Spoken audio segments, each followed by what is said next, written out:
Hey guys, I'm Damien. And I'm Kenady, and thank you so much for joining us. We are creating an impromptu video giving you our review on the new movie Sound of Freedom that is in theaters right now. So make sure you stay to the end because we're going to give you our suggestion whether we think you should see it or not. So, first question for you, Damien. Okay. What were your thoughts on the movie like? Did you like Sound of Freedom? I really like Sound of Freedom. I think one of the things is the story. The story was so good and it's so real. You know, when we go to the movies right now, there's a lot of mess. You can see drugs, the S word, abuse, and all that stuff. And I think this one was a refreshing. They did a tasteful job not to show a lot of stuff, but you knew what was going on. And so I really liked the movie because of that. Also the inspiration behind it, to inspire you, to challenge you to get outside of your box, your maybe political realm, maybe your religious realm. It's just like get outside of all of that and do something. And the motivation behind the movie as well. And so what about you? Like, what did you like about the movie? Yeah, I thought the acting was really good. I know it didn't have the budget that most mainstream And what movies. was the budget? Like 14 million or something? I don't know. You're the one that looked at that stuff. I think it's about 14 million. Yeah, and I think you told me that 5 million was like stripped from the movie too, and so a lot of the actors and directors have put up their money to help get this message out, and so it was still done very well. I didn't think it was cheesy. Sometimes movies like that can be poor quality, cheesy, and all that. No, it was a high quality movie, and like you said, it was able to capture your emotion and just the heaviness of what this movie talks about, and without showing too much. Yeah, that's the thing. It was very tasteful, like I said. Yeah, you can get what's going on, but you weren't like exposed to so much because, you know, as Christians, we still want to guard our heart, guard our eyes, but not turn our eyes to the realities that's going on. So I think they did a great job of showing the heaviness without exposing too much. That's good. So second question, what did you not like about the movie? What did I not like about the movie? I don't know if I don't like that it ended. No, I'm just kidding. I really don't know what I didn't like. And I usually, you know, you want to give something so it doesn't seem like a biased thing, but I really don't have something that I was like, oh, that was, what about you? Maybe I can think of something after. Yeah, I think there were some spots, because I'm a story guy, there were some spots that were slow, too slow for me. You know, people have said this was like Taken. I think Taken was more fast-paced.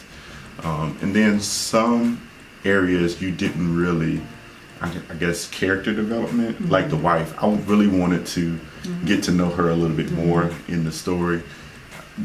His kids, I know he has like 9 kids total now. I think in the movie they showed like 5 or 6.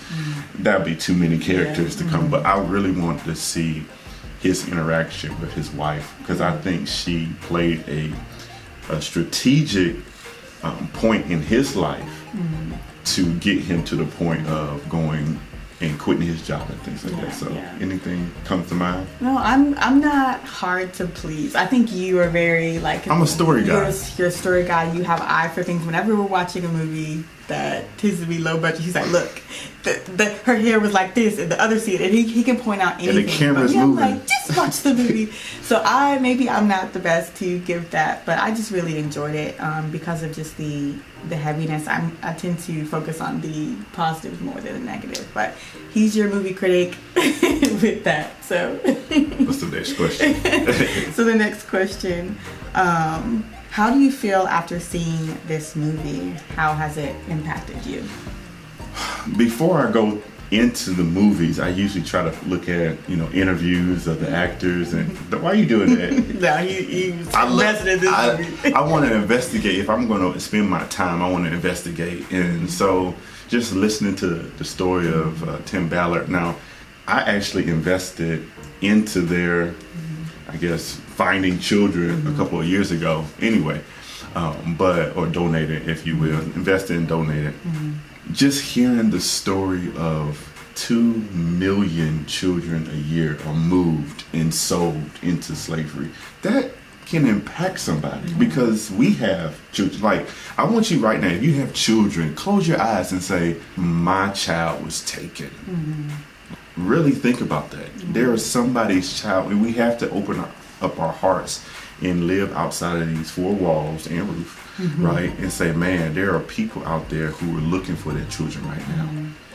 And so I know you will want God to touch somebody's heart to affect, to maybe give money to stop their job for half a day and look for your child, right? That is, you have to, and the word is mercy, right? Standing in somebody else's shoes, seeing from what their eyes, seeing from their heart, feeling, from their heart and stuff like that. And so that number, that 2 million children a year are moved every year. That's crazy. And I think the numbers are increasing, and compounding over the years. For me, it's so impactful because it's not just a movie. Yeah. This was based on a true story. That's is the thing, reality. Yeah. This was a true story, and people, and we'll get into that later, but it's like, how can you say, this wasn't done right? It's like, yes, there's a story element to it. Yeah. But so the fact that this is real life just really broke my heart. Like, you hear about this stuff, but when you start seeing that, I think it said this trafficking stuff is a $15 billion a year industry. And so it's just like, it made me so sad, and I grieved. I felt like I was able to feel a glimpse of God's heart, how he breaks over this and what's being done to his children, but also just the wickedness in the world. And it makes me want to just be more of a light, spread the love of Christ, and speak out against people who don't have a voice, and not turning a blind eye or calling it a conspiracy, or it doesn't affect me. Like, now that we have a son, it's like, man, I wouldn't know what I couldn't bear something happening to our son. And so it just makes me like really lean into God, like, Lord, how can I help in this? Yeah. What do you have me to do? And so we were talking about, like, man, we need to get money so we can, like, literally fund these things, because there are people that have things in place to help rescue these people, but they need the funds. Yeah. And so it's like, Lord, give us strategies to obtain wealth so that we can fund these things that's truly making a difference in rescuing those that are being used and abused. And I think you can still give now. And sometimes, you can give anything. And that's one of the things that we talk about a lot. Is like, okay, when we get, and sometimes, like, in our prayer, we was like, man, this is all we have right now. God, just bless it. Because the 5 loaves and the 2 fish. Yeah, he can. And even a woman who had like a couple of minors, right? Yeah. And she gave all she had to the cause. And so I think that's why the movie is doing so well right now.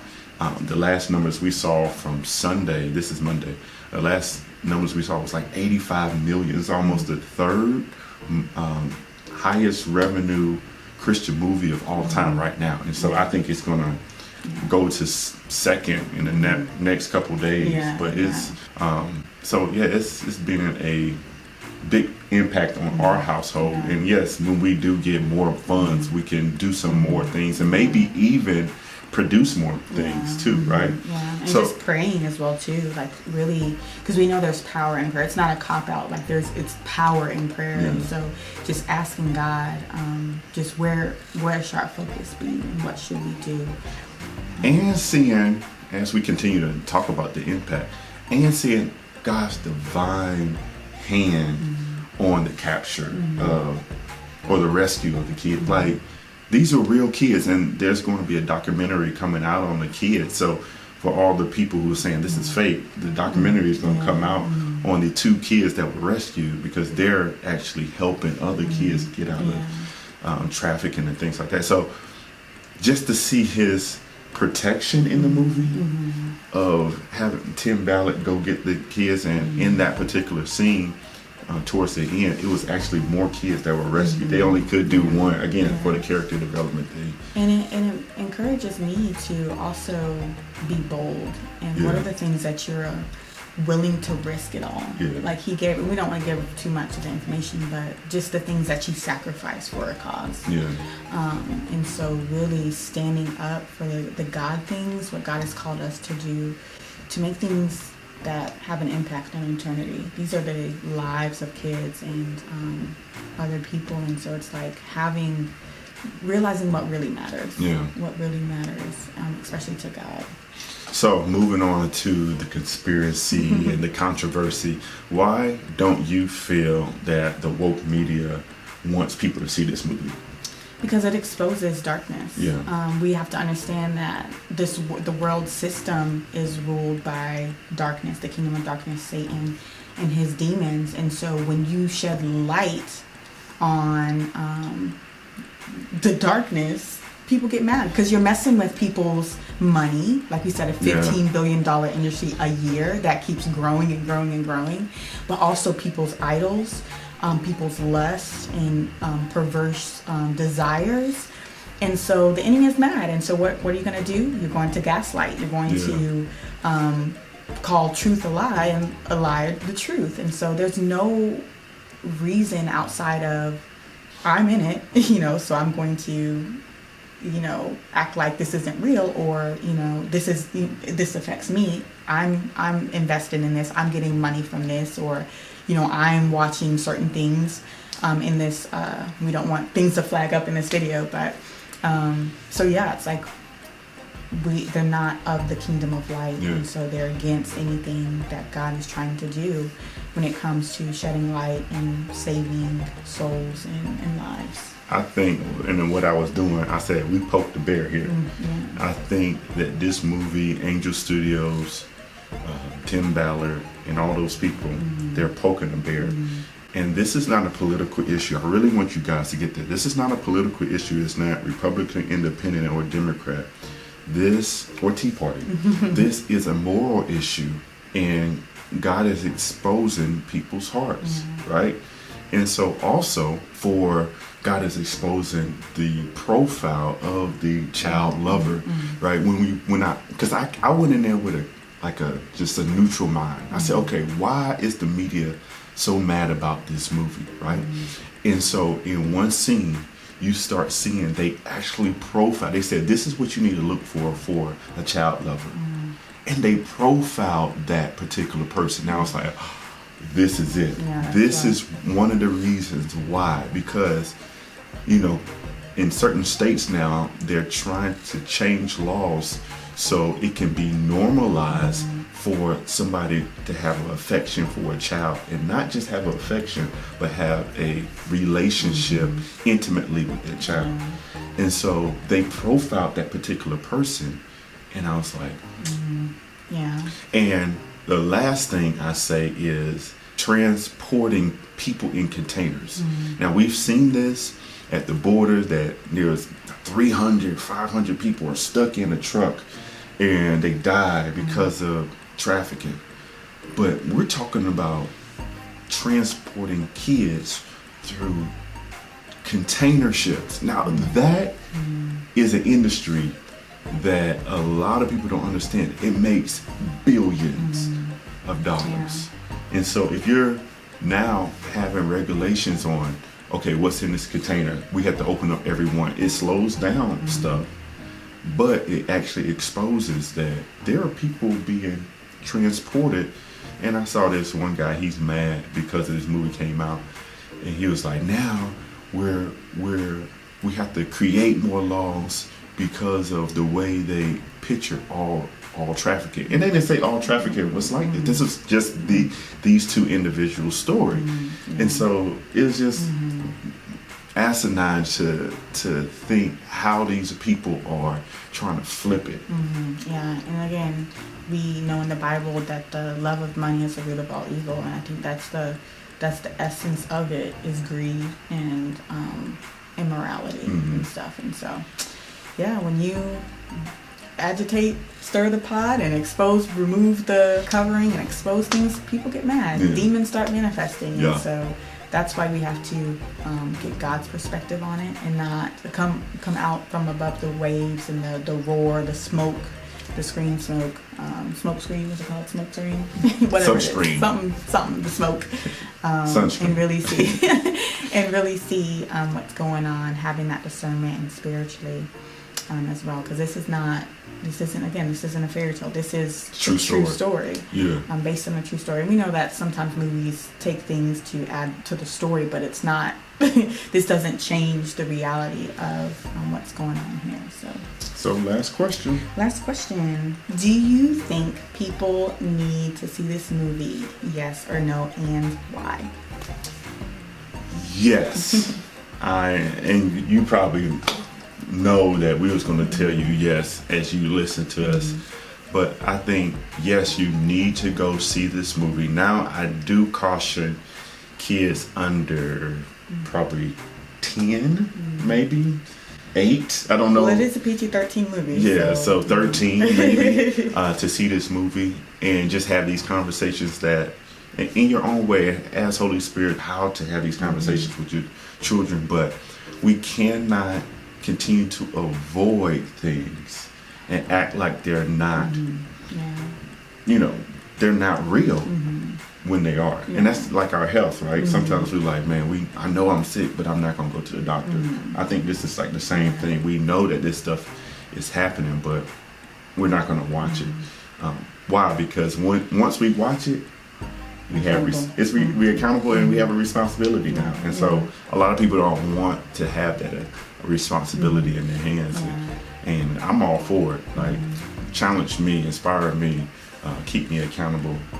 So what about you? Should people watch it? I definitely think so. I think it's such a much needed. And again, we can fall into that. There's so much craziness going on where I just can't bear anything. But this is something that we should not turn a blind eye to. Because it's, like they said, it's over the last 5 years, it's increased 5,000%.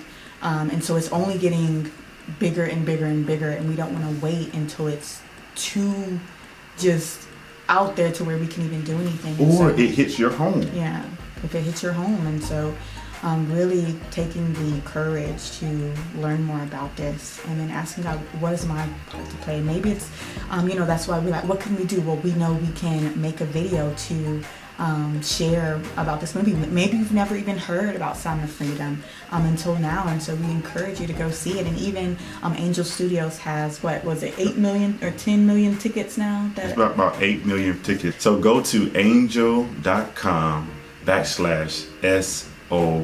Yeah, and they have pay it forward tickets. They're asking people to use these tickets so that you can see it, and then pay it forward so someone else can. So don't let money be a hindrance for you to see this movie. But it's so powerful. And share with your people. Share this video with others so we can get them the word out, because the media is trying to block it. They don't have that much marketing that they're able to do, but we can individually join forces so we can have a larger influence and a ripple effect. And so more and more people are hearing about it. I didn't hear anything about it until I think someone else shared. So it's like, we gotta sound the alarm for the sound of freedom.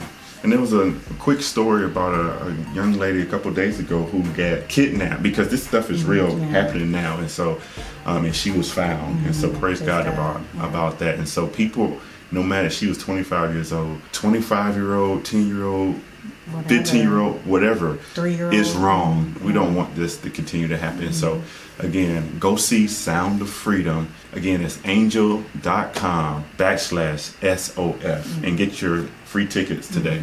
And we'll put that information in the description. All right. My name is Damien. And I'm Kenady. And we'll talk to you later. Bye.